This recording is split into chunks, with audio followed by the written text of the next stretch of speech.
नमस्कार, स्वागत है आप सभी का। मैं हूं आपके साथ शावनी पटनायक। बुलेटिन की शुरुआत करेंगे। मुख्यमंत्री श्री पुष्कर सिंह धामी ने इन्वेस्टर समिट को लेकर लंदन में आयोजित रोड शो में सहयोग के लिए वहां रह रहे प्रवासी भारतीय, खासतौर पर उत्तराखंड के प्रवासी लोगों का आभार व्यक्त किया।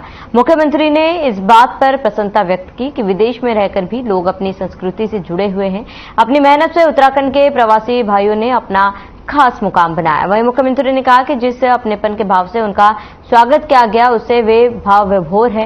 वहीं सीएम ने कहा कि प्रधानमंत्री मोदी जी की लीडरशिप में विश्व के सभी देशों में रह रहे भारतीयों में गौरव की भावना बढ़ी है। नमस्कार, प्रणाम। मैं इंग्लैंड में रहने वाले सभी अप्रवासी भारतीयों का, अप्रवासी उत्तराखंड के भाई बहनों का, सबका मैं दिल से आभार व्यक्त करता हूं, उनका धन्यवाद करता हूं। आज जिस प्रकार का मैंने यहां पर आप सब लोगों का जुड़ाव, आज भी देवभूमि से, अपनी मातृभूमि से, जिस प्रकार के सांस्कृतिक परिवेश में आप सब लोग ने जन्म लिया है, उसको यहां भी आप लोगों ने बढ़ाने का काम किया है। जिस क्षेत्र में भी आप काम कर रहे हैं, अपनी मेहनत से, लगन से, परिश्रम से एक मुकाम हासिल किया है। आप हिमालय की तरह अडिग हैं। और मैं कह सकता हूं, जिस प्रकार का आत्मीय भाव, जिस प्रकार से आपने मेरा यहां पहुंचने पर स्वागत किया, हमारे प्रधानमंत्री आदरणीय मोदी जी के प्रति आपका जिस प्रकार का एक विश्वास है, उनकी लीडरशिप में आज पूरी दुनिया के अंदर हर भारतवासी का सीना चौड़ा हुआ है, उसके अंदर एक विश्वास का भाव पैदा हुआ है। मैं कह सकता हूं कि आप सब लोग उत्तराखंड के प्रवासी भाई बहन हमारे देश दुनिया के अंदर, विदेशों में, इंग्लैंड में, लंदन में, अनेकों स्थानों पर, दुनिया के अन्य क्षेत्रों में भी आप हमारे ब्रांड एम्बेसडर हैं। और आप जितना भी उत्तराखंड के लिए करेंगे, मैं समझता हूं वो अधिकतम करेंगे। और मैं फिर आप सभी का हृदय से आभार व्यक्त करना चाहता हूं। मैं अभिभूत हूं और बहुत भावुक करने वाला क्षण था, जिस प्रकार से आपने अपनी संस्कृति से, वाद्य यंत्रों से, माताओं बहनों ने जिस प्रकार से रोली चंदन से यहां पहुंचने पर आत्मीय भाव से हम सबके साथ अपना व्यवहार किया है, जिस प्रकार से आत्मीय भाव से यहां हम लोगों के साथ स्वागत का कार्यक्रम किया है, वो मेरे लिए हमेशा जीवन भर स्मरण रहने वाला है। यहां जो हमारा 4 दिनों का यहां का प्रवास रहा है, जिसमें संवाद कार्यक्रम हुए हैं, अनेक सारे निवेशकों के द्वारा निवेश के हमको प्रस्ताव प्राप्त हुए हैं। और मुझे उम्मीद है कि आने वाले समय में और बड़ी संख्या में और बड़ी मात्रा में हमको निवेश प्राप्त होंगे, क्योंकि अभी हमने शुरुआत की है और बहुत सारे लोगों को जिनको जानकारी नहीं थी, वह लोग भी अब संपर्क कर रहे हैं। और उत्तराखंड सबके लिए एक, उत्तराखंड राज्य भारत का, और हमारे प्रधानमंत्री जी ने जिस प्रकार से उत्तराखंड के प्रति उनका लगाव है, एक रिश्ता है, और उनके प्रधानमंत्री बनने के बाद जिस प्रकार से उत्तराखंड का तेजी से विकास हुआ है और लोगों का आकर्षण बढ़ा है। हमने एक बड़ा लैंड बैंक उत्तराखंड के अंदर बनाया है। कानून व्यवस्था की स्थिति अच्छी है। हमने 27 से भी ज्यादा ऐसे नीतियां हम अमल में लाए हैं, जो हमारे निवेशकों के लिए, उद्योग समूह के लिए, उत्तराखंड में निवेश करने वालों के लिए बहुत प्रकार से लाभकारी होने वाली है। इसलिए हम सभी को आमंत्रित करते हैं कि 8 और 9 दिसंबर को जो हमारा एक इन्वेस्टर ग्लोबल समिट जो आयोजित होना है, उसमें आप सब लोग प्रतिभाग करें और उत्तराखंड आइए, विजिट करिए और निवेश करिए। वहीं मुख्यमंत्री पुष्कर सिंह धामी 4 दिवसीय लंदन दौरे से उत्तराखंड लौट रहे हैं। लंदन दौरे से लौटने पर बीजेपी सीएम धामी का जोरदार स्वागत करने को तैयार है। बीजेपी प्रदेश अध्यक्ष महेंद्र भट्ट ने बताया कि सीएम धामी ने लंदन में 12,000 करोड़ का MOU साइन कराया और प्रस्तावित दिसंबर माह में ग्लोबल इन्वेस्टर समिट के लिए एक बेहतरीन माहौल तैयार किया। और वही कहा कि उनके स्वागत के लिए मैं स्वयं एयरपोर्ट पर जाऊंगा। इस दौरान उनके स्वागत के लिए कई लोग भी मौजूद रहेंगे।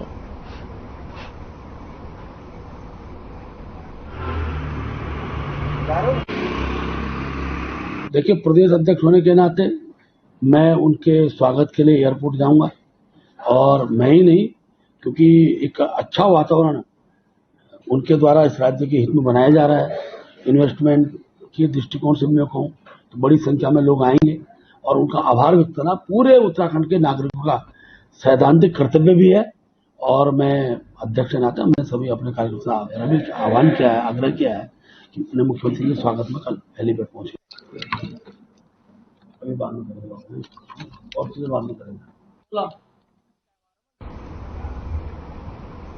धामी सरकार ने बीजेपी के 10 वरिष्ठ नेताओं को सरकार में दायित्व का बंटवारा किया था, जिसे लेकर विपक्ष लगातार सरकार पर तंज कस रहा है। विपक्ष का कहना है कि बीजेपी के अंदर चल रही कलह को दूर करने के लिए ये दायित्व बांटे गए हैं। वहीं महिला आरक्षण पर भी विपक्ष ने सरकार पर तंज कसते हुए कहा कि एक तरफ सरकार महिलाओं को सम्मान देने की बात करती है, तो वहीं दायित्व की पहली सूची में केवल एक ही महिला का नाम यह दिखाता है कि सरकार महिलाओं का कितना सम्मान कर रही है। अब इस पर बीजेपी प्रदेश अध्यक्ष महेंद्र भट्ट ने कहा है कि किसी भी नेता में नाराजगी नहीं है।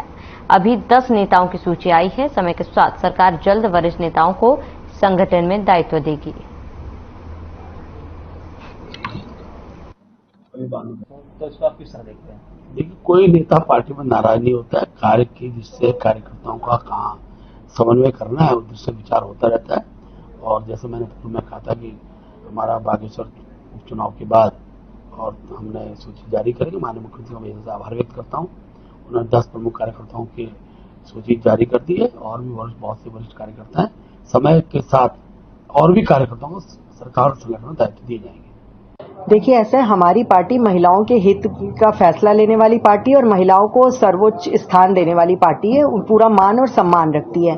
अभी एक लिस्ट आई है जिसमें 10 लोगों का नाम है। अभी पितृपक्ष के बाद जहां तक बात है कि फिर क्योंकि हम लोग कोई भी कार्य अच्छे दिनों में करते हैं और पूरा सनातन संस्कृति को अपनाते हुए उसके मद्देनजर करते हैं, तो अब पितृपक्ष के बाद फिर और लिस्ट आएगी जिसमें आप देखेंगे कि महिलाओं का पूरा नाम रहेगा उसमें और महिलाओं का पूरा सम्मान रहेगा। और जहां तक कांग्रेस की बात है तो पहले अपनी पार्टी में झांक कर देखें। सैनिक कल्याण मंत्री गणेश जोशी ने सैन्य धाम के पास पुरकुल गांव में स्थापित होने वाले सब स्टेशन बिजली घर के निर्माण के संबंध में विद्युत विभाग और जिला प्रशासन के अधिकारियों के साथ बैठक की। आपको बता दें कि राजधानी देहरादून के पुरकुल गांव में बनने वाला सैन्य धाम प्रधानमंत्री नरेंद्र मोदी के ड्रीम प्रोजेक्ट में से एक है। उन्होंने बताया कि दिसंबर तक सैन्य धाम का निर्माण कर लिया जाएगा। बैठक के दौरान अधिकारियों ने बताया कि सब स्टेशन के लिए भूमि की तलाश की जा रही है। मंत्री गणेश जोशी ने विद्युत विभाग और जिला प्रशासन के अधिकारियों को सख्त निर्देश देते हुए तत्काल भूमि के चयन के लिए संयुक्त विजिट करने के निर्देश। मंत्री ने कहा कि शीघ्र अतिशीघ्र पुरकुल गांव में स्थापित होने वाले सब स्टेशन के लिए भूमि का चयन कर निर्माण कार्य जल्द से जल्द प्रारंभ करने के निर्देश दिए।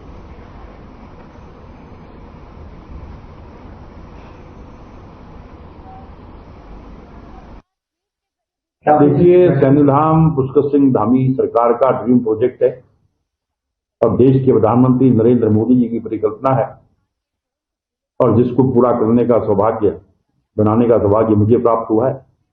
मैं लगातार उसकी मॉनिटरिंग कर रहा हूं और किसी भी सूरत में दिसंबर को में हम उसको पूरा करेंगे और यहाँ की वीर माताओं को, वीर नारियों को, यहाँ की जनता को हम समर्पित करेंगे। और जिस सोच भाव के साथ हम उसको बना रहे हैं। अल्मोड़ा जनपद मुख्यालय में जल निगम के ग्रामीणों का रास्ता बंद कर दिया है, जिसको लेकर स्थानीय विधायक मनोज तिवारी ने सैकड़ों ग्रामीण के साथ जल निगम के गेट का ताला तोड़कर गेट खोल दिया। दरअसल लोअर माल रोड सरकारी अली से लगे सैकड़ों ग्रामीणों के आने जाने का मार्ग जलमग्न कॉलोनी से जल निगम कॉलोनी से जाता है, लेकिन वर्तमान अधीक्षण अभियंता ने गेट पर ताला लगाकर इसको बंद कर दिया, जिसको लेकर विधायक और ग्रामीणों ने जल निगम गेट में धरना प्रदर्शन किया। विधायक मनोज तिवारी ने बताया कि इसके आसपास कई गांव के लोग रहते हैं, जिनका एकमात्र रास्ता यही है। जो हमारी मोटर मार्ग स्वीकृत है, जिसकी प्रशासनिक वित्तीय स्वीकृत सरकार की आली के लगभग 100-150 मॉस यहां पर रहते हैं इस अधीक्षण अभियंता कार्यालय के नीचे। और जब ये विभाग का कार्यालय यहां पर नहीं था, उससे पहले लोग यहां पर बसासत करते आ रहे हैं और इससे पूर्व भी कई अधीक्षण अभियंता रहे होंगे और उन्होंने कभी भी ऐसा नहीं करा, दुसाहस नहीं करा कि यहाँ पर इस गेट में ताला लगा जाए और यहाँ के लोगों को आने जाने की सुविधा दी गई थी, क्योंकि उनका एक ही है मुख्य रास्ता है। लेकिन वर्तमान के अधीक्षण अभियंता श्री अनूप पांडे जी द्वारा जबरन यहाँ पर उत्तराखंड सरकार दिसंबर महीने में इन्वेस्टर समिट करने जा रही है। इस इन्वेस्टर समिट को लेकर पूरे प्रदेश को तैयार किया जा रहा है। इन्वेस्टर समिट के जरिए प्रदेश में 2.5 लाख करोड़ के निवेश के लिए निवेशकों को प्रोत्साहित किया जा रहा है। सभी तैयारियां करके औद्योगिक घरानों के आने वाले लोगों और उद्योगपतियों को बेहतर सुविधाएं मुहैया कराई जाएंगी। इन्वेस्टमेंट के लिए उत्तराखंड में आने वाले लोगों को उत्तराखंड का माहौल और यहां के हालात ठीक लगे, इसको लेकर पीडब्ल्यूडी सचिव पंकज पांडे ने बताया है कि इन्वेस्टर समिट को लेकर हम पूरी तरह से तैयार है। सड़कों के हालातों को बेहतर किया जा रहा है और वो सभी प्रयास किया जा रहा है जिससे इन्वेस्टमेंट के लिए देश विदेश से जो लोग आए हैं उन्हें अच्छी सुविधा मिल सके।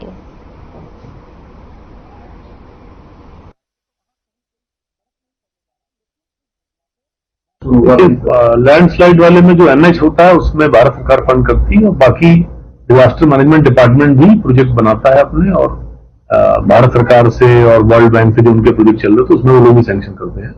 तो स्लाइड जो है मेनली वो उनका डिजास्टर मैनेजमेंट के पार्ट में आता है, बट कुछ भारत सरकार भी हमको फंड करती है, वो काम चलते रहते हैं। उसमें टीएचडीसी हमारा कंसल्टेंट एजेंसी है जो हमको डिजाइन में और उसका कैसे ट्रीटमेंट करना उसमें हेल्प करते हैं वो लोग हमको। काशीपुर में विगत 6 सालों से अथर में लटके ओवरब्रिज निर्माण को लेकर जसपुर से कांग्रेस विधायक आदेश चौहान ने बीजेपी पर निशाना साधा। उन्होंने काशीपुर महानगर की दूरदर्शा पर बीजेपी नेता हरबचन सिंह चीमा और वर्तमान विधायक त्रिलोक सिंह चीमा समेत सांसद अजय भट्ट पर तीखा हमला बोला। काशीपुर को उत्तराखंड के कुमाऊं का प्रवेश द्वार कहा जाता है और जनता का आना जाना पहले से बहुत ज्यादा हो गया और आए दिन यहां जाम की समस्या देखने को मिल पाती है। इसी को लेकर 2017 में फ्लाईओवर ब्रिज के निर्माण की नींव रखी गई थी, लेकिन तब से लेकर आज तक स्थानीय लोग इसको पूरा होने का सपना देख रहे हैं। वहीं सरकार को चेतावनी देते हुए कहा है कि तारीख पर ओवरब्रिज का अधूरा काम पूरा नहीं हुआ तो लड़ाई आर पार की होगी और मैं स्थानीय बीजेपी विधायक के गेट पर अनिश्चितकालीन धरना दिया जाएगा।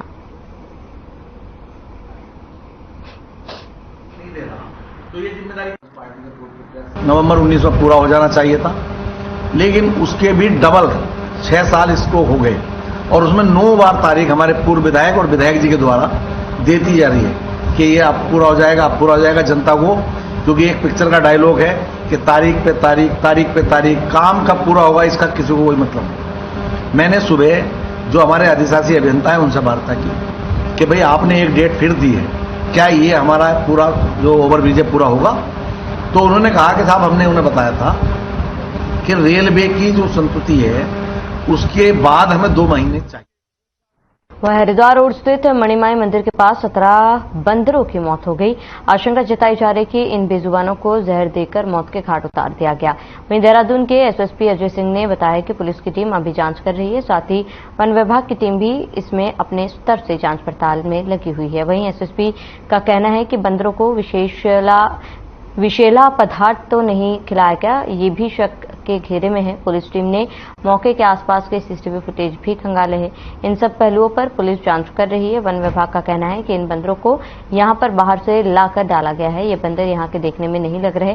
साथ ही अजय सिंह ने बताया कि अभी तक पुलिस को जहरीला पदार्थ भी मौके से नहीं मिला है। उन्होंने बताया कि एफएसएल के लिए सैंपल को पुलिस टीम ने भेज दिया है, जल्द ही मामले की तह तक जाकर इसका खुलासा किया जाएगा।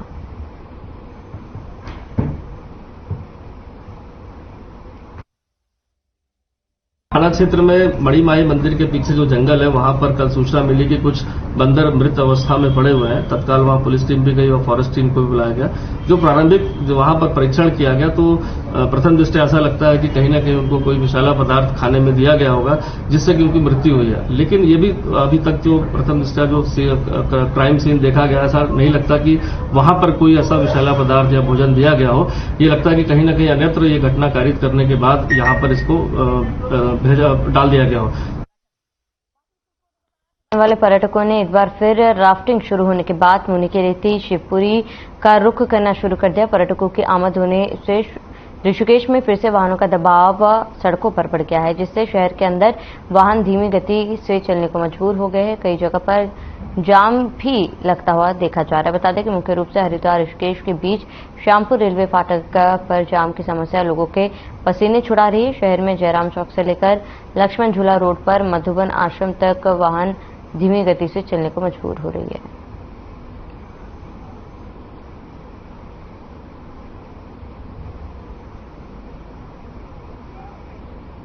एसटीएफ ने पुष्पांजलि प्रोजेक्ट के धोखाधड़ी के आरोपी में पकड़ा गया है। एसटीएफ को पुष्पांजलि प्रोजेक्ट केस में कामयाबी हासिल हुई। बता दें कि आज एसटीएफ की टीम ने बहुचर्चित पुष्पांजलि प्रोजेक्ट के शातिर इनामी आरोपी राजपाल वालिया की नैनीताल से गिरफ्तारी की है। एसटीएफ के मुताबिक राजपाल वालिया काफी लंबे समय से पुलिस और अन्य जांच एजेंसी की गिरफ्तारी से बच रहा था और हाल ही में वालिया पर एसएसपी देहरादून में 25,000 का इनाम घोषित किया था। एसटीएफ के एसएसपी आयुष अग्रवाल के मुताबिक पुष्पांजलि बिल्डर प्रोजेक्ट के तहत प्लॉटों में निवेश के नाम पर कई लोगों के साथ धोखाधड़ी हुई थी और इस मामले में दीपक मित्तल, राखी मित्तल और राजपाल वालिया के खिलाफ मुकदमे दर्ज किए गए थे। उन्होंने बताया कि राजपाल वालिया पुष्पांजलि के डायरेक्टर में से एक है। आरोपी को पकड़ने के लिए पुलिस के साथ एजेंसियों का भी प्रयास कर रही है।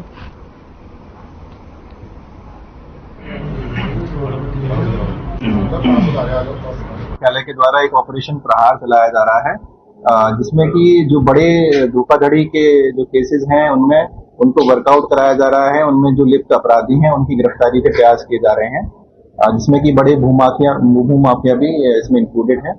इसी क्रम में आप सभी को पता है कि पुष्पांजलि बिल्डर्स नाम से कंपनी बनी थी, जिसके द्वारा कुछ प्रोजेक्ट्स बनाए गए और कई अन्य प्रोजेक्ट्स के नाम पर सैकड़ों लोगों से फ्लैट्स बुक कराए गए और करोड़ों रुपए उसमें दिया गया। और उसके बाद में ये कंपनी की जो डायरेक्टर्स थे ये लोग फरार हो गए थे। इनमें से एक डायरेक्टर है राजपाल वालिया, इसको कल देर रात हमारी एसटीएफ की टीम ने त्रिवेणी घाट सहित तमाम गंगा घाटों पर धूमधाम से गणपति की रैली निकाली गई। बता दें कि महाराष्ट्र की तर्ज पर ऋषिकेश में भी गणपति विसर्जन का कार्यक्रम धूमधाम से मनाया गया और इस दौरान लोगों ने जमकर गणपति बप्पा मोरया के जयकारे भी लगाए। माना जाता है कि इस दिन बप्पा वापस अपने घर जाते हैं, इसलिए उन्हें खुशी खुशी विदा किया जाता है। ऋषिकेश में ढोल नगाड़ों के साथ गणपति बप्पा का विसर्जन किया गया। इससे पहले गणपति बप्पा के भक्तों ने जमकर गुलाल उठाए।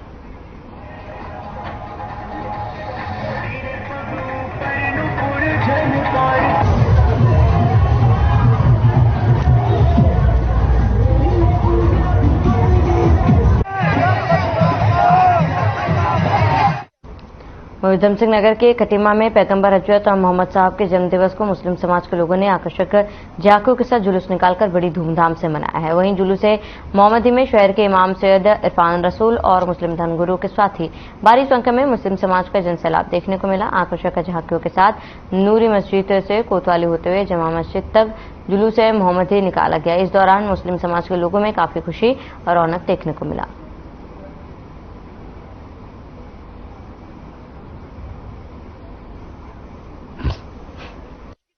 आज जो पर्व यानी रबीउल शरीफ के मौके पर विलादत मुस्तफ़ा सल्लल्लाहु ताला अलैहि वसल्लम की यौम पैदाइश मनाकर हमने अपने आका जाने रहमत सल्लल्लाहु ताला अलैहि वसल्लम की मोहब्बतों का शुरूर किया और साथ ही साथ अपने वतन अजीज़ के लोगों को ये संदेश देने की कोशिश की कि हमारे आका जाने रहमत सल्लल्लाहु ताला अलैहि वसल्लम जो रबीउल शरीफ के महीने में मक्का की ज़मीन पर तशरीफ़ लाए तो आप सिर्फ मुसलमानों के लिए नहीं बल्कि पूरी दुनियाए इंसानियत के लिए जो है तशरीफ लेकर के आए। यौम विलादत का दिन था, जिसमें देखा गया आज पूरे क्षेत्र के अंदर एक ऐतिहासिक जुलूस था। बच्चे के अंदर इतना जोश और खरोश था। सुबह से ही आज सुबह 5 बजे से सड़कों पे छोटे छोटे बच्चे, बूढ़े, जवान इस कदर उत्साहित थे कि जगह जगह नारे लगा करके जुलूस की शक्ल में इकट्ठा हो रहे थे। और ये ऐतिहासिक जुलूस जो निकला है हमारे नबी की शान में, जो इस जुलूस को निकालने में हमारे जो शहर के रानीखेत विधानसभा के ताड़ीखेत क्षेत्र में विधायक प्रमोद नैनवाल ने 2 करोड़ 46 लाख रुपए की पेयजल योजना का शिलान्यास किया और इस योजना में तोड़ा, एराड़ी और आसपास के ग्रामीण क्षेत्रों के सैकड़ों ग्रामीणों को फायदा मिलेगा। रानीखेत विधायक प्रमोद नैनवाल ने कहा है कि ताड़ीखेत बाजार से लगे ग्रामीण क्षेत्र में पानी की समस्या थी। पानी की किल्लत के चलते ग्रामीणों ने कई बार आंदोलन भी किया था। जो लोगों की समस्याओं को देखते हुए ताड़ीखेत के क्षेत्र में पेयजल योजना का शिलान्यास किया गया।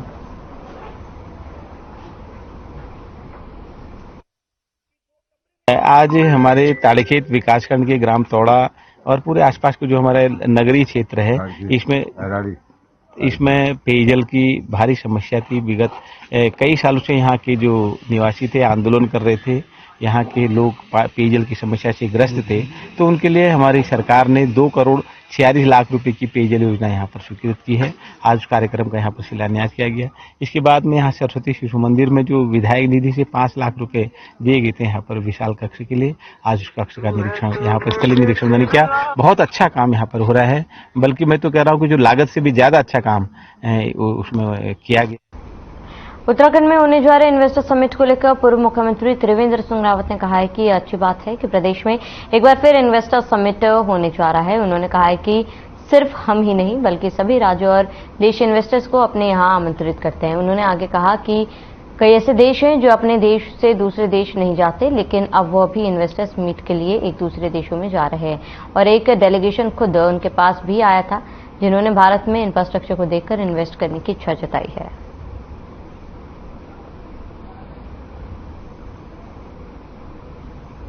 इन्वेस्टर्स हैं, ग्लोबली उनको इनवाइट करते हैं और हम ही नहीं करते और देश भी करते हैं। अभी तक जो देश अपने देश से बाहर नहीं निकले थे, मैं नाम नहीं लूंगा, वो भी आज उधर बढ़े हैं। उनको भी लगता है कि ये बहुत जरूरी है, क्योंकि अभी मेरे पास भी एक देश से कुछ लोग आए थे और उनको कल्पना ही नहीं थी कि भारत में इतना अच्छी सड़कें हो गई हैं, तमाम जो इंफ्रास्ट्रक्चर इतना अच्छा, इंडस्ट्रियल डेवलपमेंट इतना अच्छा हुआ है, उनको कल्पना ही नहीं थी।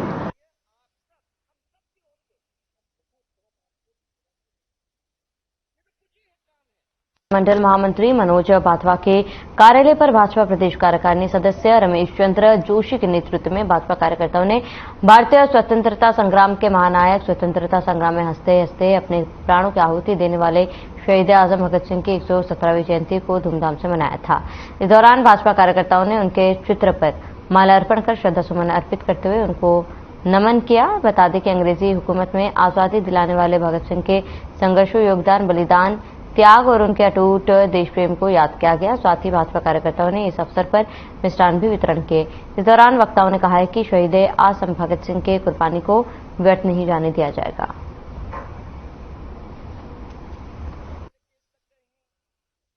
आज शहीद आजम भगत सिंह का हम 117वां जन्मदिवस बड़ी धूमधाम से देश में मना रहे हैं, क्योंकि आज हम इस देश में जो खुली हवा में सांस ले रहे हैं, वह आज इन्हीं सारी जो हमारे क्रांतिवीर हैं उन लोगों की वजह से आज हम सब हिंदुस्तान वासी इनके पराक्रम की वजह से आज हम खुली हवा में सांस ले रहे हैं। आज इसीलिए हम इनका यहाँ पे जन्मदिन मना रहे हैं और पूरा देश आज इनके जन्मदिन को मना रहा है।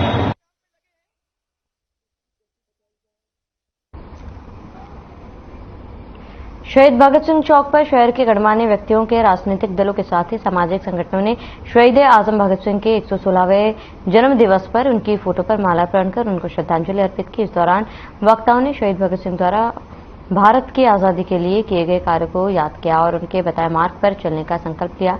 इस अवसर पर मसूरी ट्रेड एसोसिएशन के अध्यक्ष रजत अग्रवाल ने कहा कि भगत सिंह भारत की आजादी के लिए हंसते हंसते फांसी के फंदे पर झूल गए और उन्होंने अंग्रेजों के खिलाफ आजादी की लड़ाई में निर्णायक भूमिका निभाई।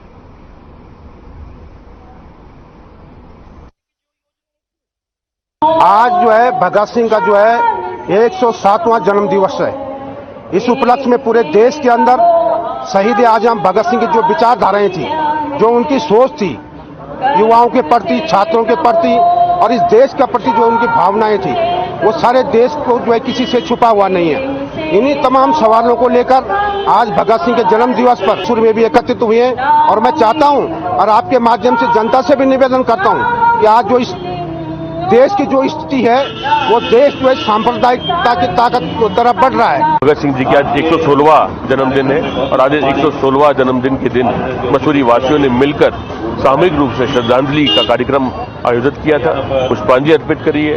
भगत सिंह जी की यादें ताज़ा हैं। भगत सिंह जी की क्रांति, भगत सिंह जी का योगदान, भगत सिंह जी का बलिदान हर युवा साथी में, हर नागरिक में है और आज अगर आज़ादी मिली है तो सिर्फ भगत सिंह जी की बहुत बड़ा योगदान है, इसे कोई भुला नहीं सकता। आज हम अपने आज के युवा साथियों को निवेदन करते हैं कि वो भगत सिंह जी से प्रेरणा लें कि वो जल्द से जल्द भारत को नई विकास की ओर ले जाए। चलिए इसी के साथ इस बुलेटिन में फिलहाल में देते हैं। देश प्रदेश की तमाम बड़ी खबरों के लिए बने रहे हमारे साथ।